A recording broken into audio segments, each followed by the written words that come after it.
Hey, how you doing? Live from the streets of Kansas City in the heart of America. It's another night of... It feels really good to be able to go home and not feel an urgent need to turn on the news and worry and fret about what's going on in Washington, because the adults have taken over. Those of you who have kids probably know what I mean when you're not constantly worrying about getting that phone call. You know what I mean? That phone call, the one from either the school or wherever else, that it's one of the dreaded pieces of news you might get. Your child has been hurt. Your child has been in a fight. Your child has gotten into trouble. Your child has been suspended or whatever. Even if you have great kids who don't do this stuff, you still worry about these things, you know. And that's what it's been like the past 4 years. It's like you're waiting for the next bit of bad news. A child in Washington has done this. A child in Washington has done that. And, you know, like I say, most people want to spend their lives doing the best they can for themselves and their families and their communities. They don't need to worry about stupid stuff. But that's what's happened. That's what's been going on in this country. We need to feel like the government can be safely and securely ignored. I mean, that's what we really want in America. Is we want a government that's responsible, but we don't have to worry about it so much, that we could participate and help out, but you know, that all we have to do is be responsible for ourselves, and that's good enough. That's really the definition of freedom in this country, is that it's not the right to do whatever you want, do whatever you please. It's the right to be responsible for yourself, to have the opportunities to do what you want, what you need to do. I'm going to switch this. You don't want to see my ugly mug. Think.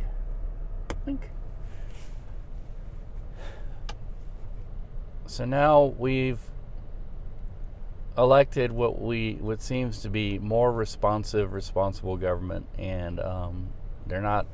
It doesn't seem like they're trying to start any wars anywhere.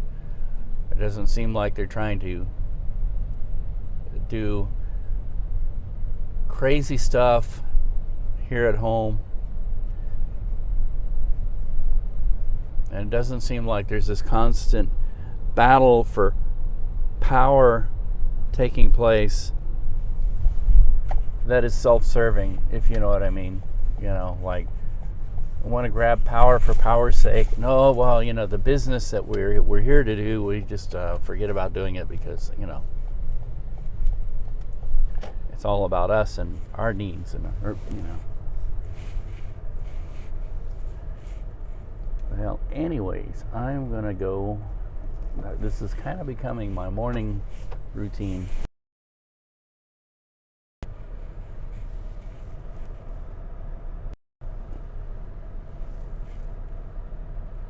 Beep, beep, beep.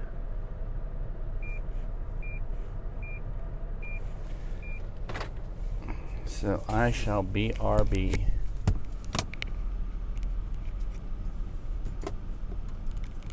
Put on my mask. Part of our daily lives.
So there's something I'd like to know that's of interest to me.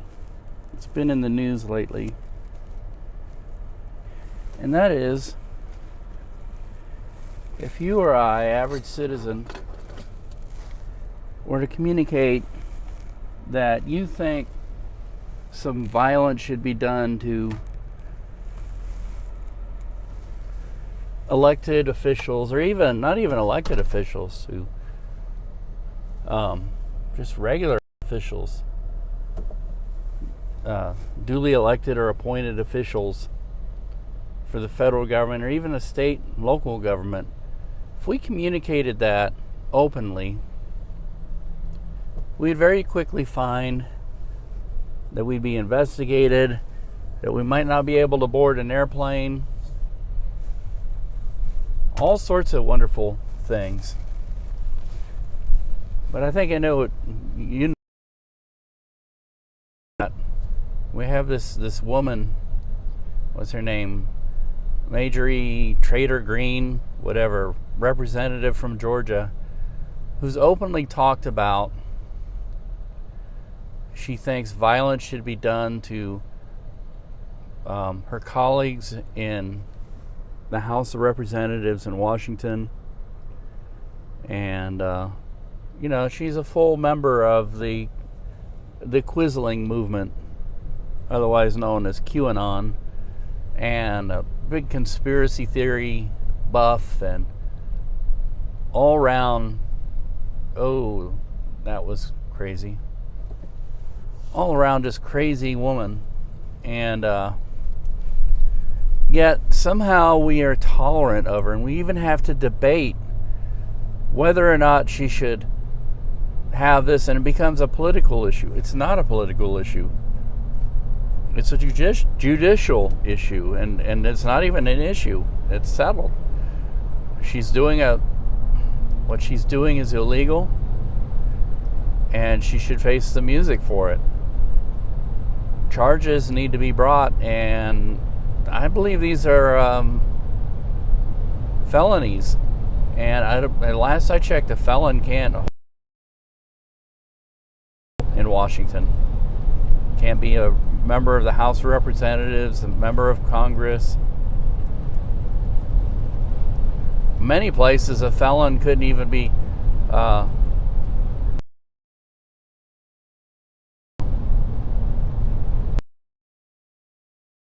we're tolerant of it. Maybe, to me, maybe the conspiracy theory is that maybe we want to have her around so that we can yell boogeyman. Ooh, we got this crazy dangerous person, and look at her, she's a Republican.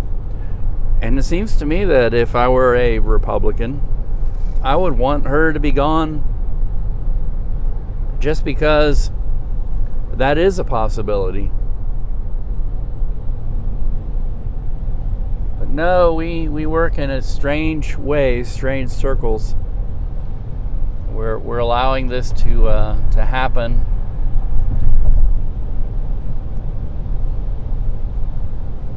And I don't understand. I really don't understand. Over the years, I've learned to be very careful with my speech. I don't want to draw the wrong kind of attention. Part of me when I turn off my alarm clock, which is also my phone, which is also my camera, which is also my video editor, which is also my everything.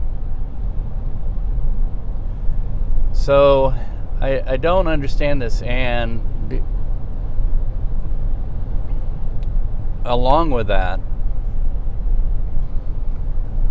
an investigation needs to be launched as to whether she and other members of Congress actually brought members of the Quisling movement, the Fifth Column, into the Capitol building on a scouting mission, so that they can, when they launch their invasion, they could come in and know immediately where everything was and plan and coordinate. I mean, true Fifth Columnists. Not even within our country, but within the heart of our country. a real security nightmare.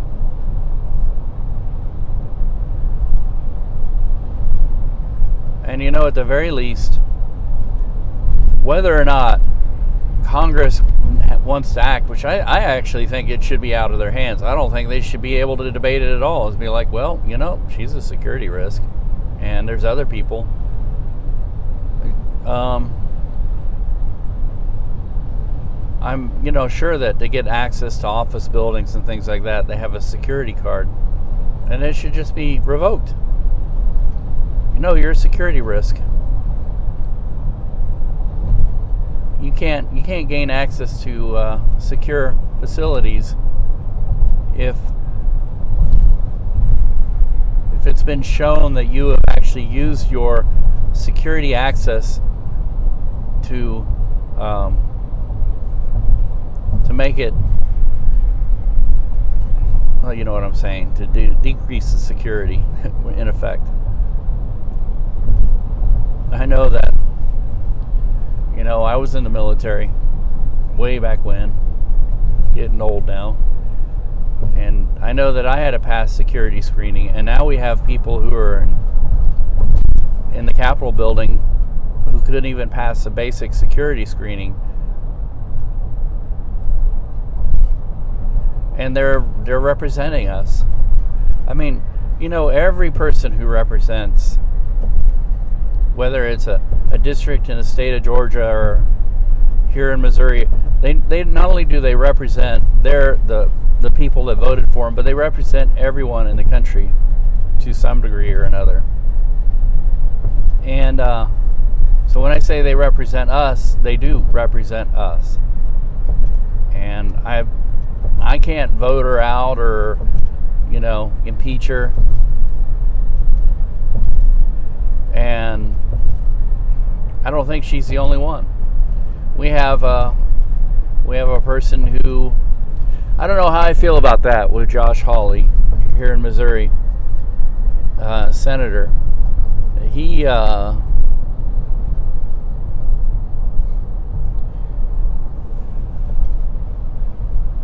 I think for the most part, he just chose the wrong time, the wrong place. He should have known. After 9/11,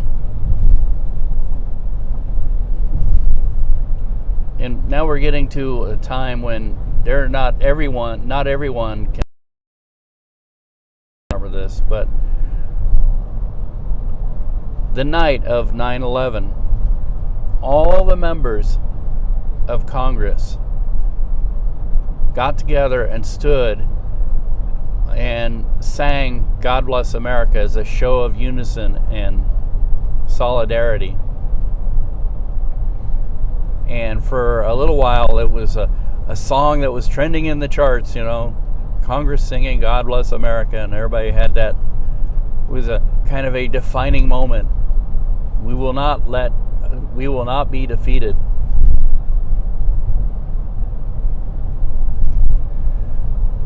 And there were a couple of people, not even politicians, but a couple of people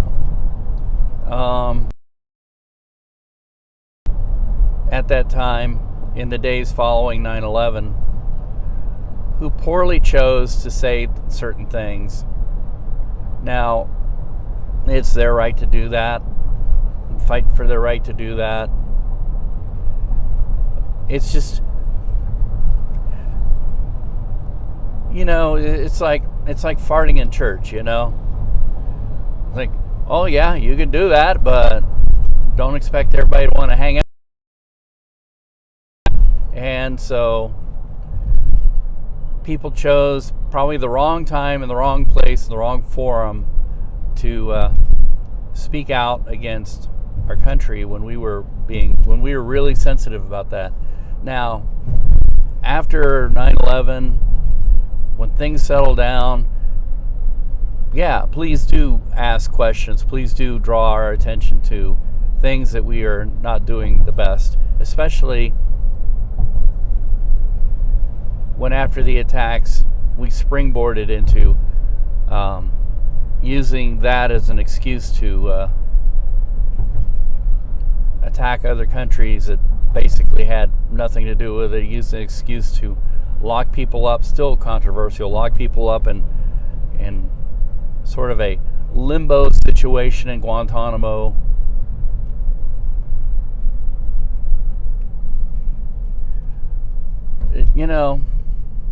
It turns out now that our biggest threat to our security and our democracy comes from people within our own borders, people who call themselves citizens of our country. But unfortunately, our country, as does every country in the world, has its share of hateful bigots. And God help us if we ever made the mistake of letting those hateful bigots hold positions of power within our government. I mean, we have in the past. Oh man, we just had the biggest one. 4 years of putting up with one of the world's worst hateful bigots, who's in my opinion should be standing trial and should be like, well, I hope you have enough money for private airplanes, because you're not flying commercial ever again. I mean, it's sad to say that I think the former president of the United States, was a terrorist.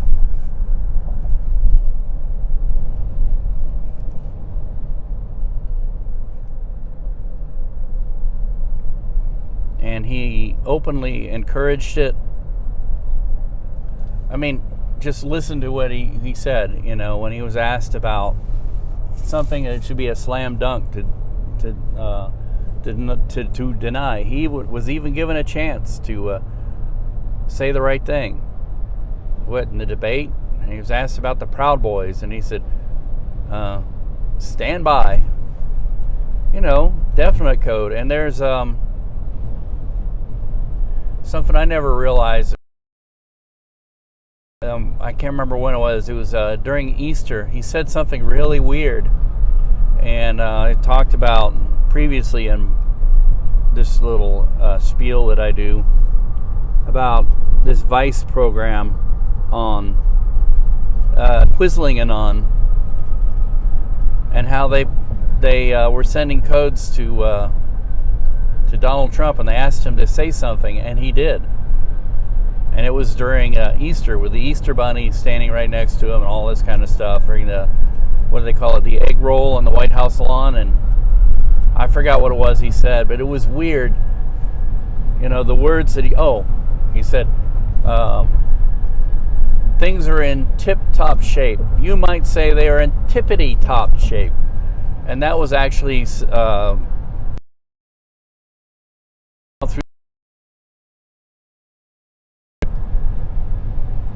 basically asking the president to acknowledge that is he with them, that does he hear them, and he did. He said that, and he said it in such a way that now it makes sense when you see how he inserted it into a speech. That it's like, whoa, he wasn't just being his normal silly self. He was actually communicating a code.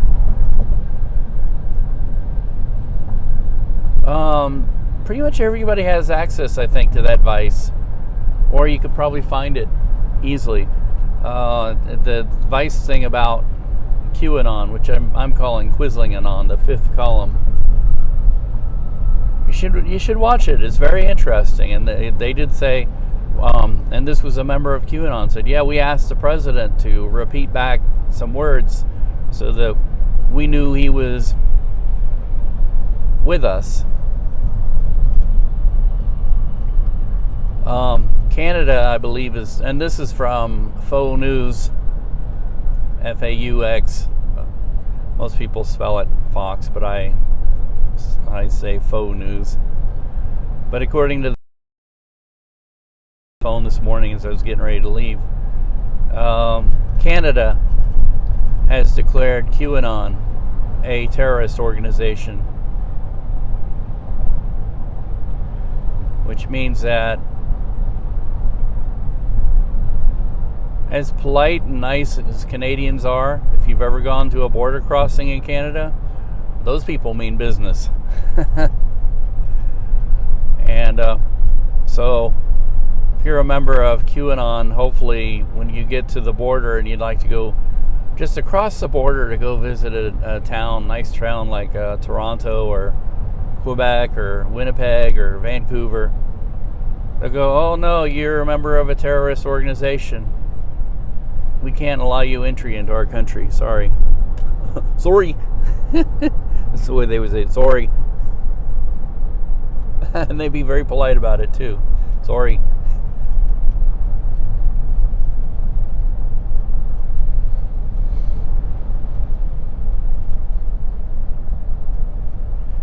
So there's all sorts of interesting things happening, and I'll make a prediction. I've been making this prediction for some time. The prediction is that this stuff will die down for a little while, but it won't go away. And then it'll start up again. It'll rise up again.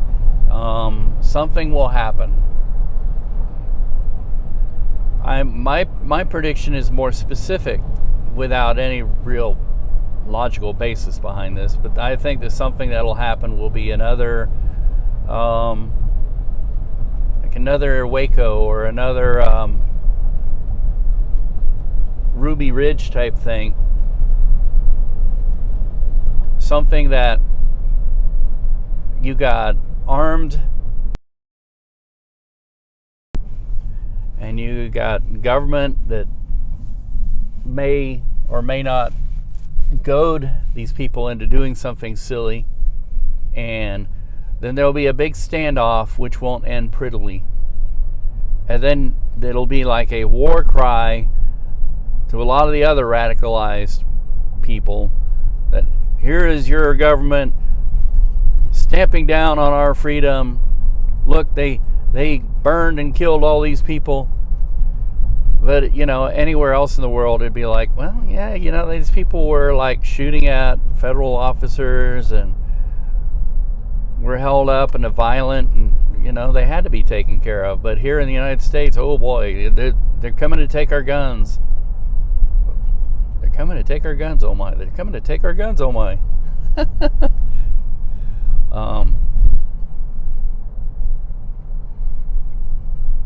When really it isn't that at all. I mean, I understand. I've had a long history with this stuff. I think Ruby Ridge was wrong to have happened the way it happened. I think the whole Waco thing could have easily been handled peacefully.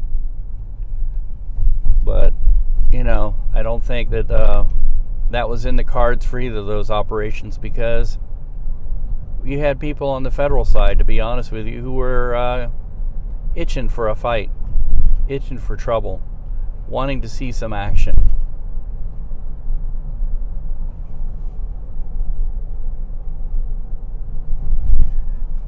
And because of that, it's like a chain reaction. On and on and on it goes.